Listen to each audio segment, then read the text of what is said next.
Internet पर तुम्हें ये भर भर के देखने को मिल जाएगा। 12 साल के बच्चे आज बंदी घुमा रहे हैं, जोर जोर से घुमा रहे हैं, प्यार भरी बातें हो रही है। ओए सुखी, तू कहे तो तेरे लिए चांद सितारे तोड़ लाऊं, तुझे अपने क्रीम वाले बिस्किट दे दूं। नहीं यार, क्रीम वाले बिस्किट नहीं। तू कहे तो तेरे लिए सीने पे गोली खा लूं। सन्नी! हाँ मम्मी। फिर से पैंट में मूत लिया ना तू आज स्कूल में? अरे बाप रे, सुखी चल, कल सीने पे गोली खाऊंगा तेरे लिए। अभी बाय।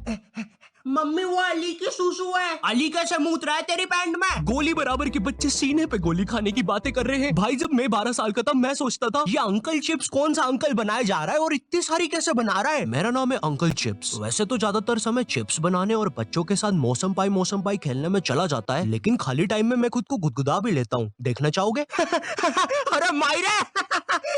अरे बस करो भाई।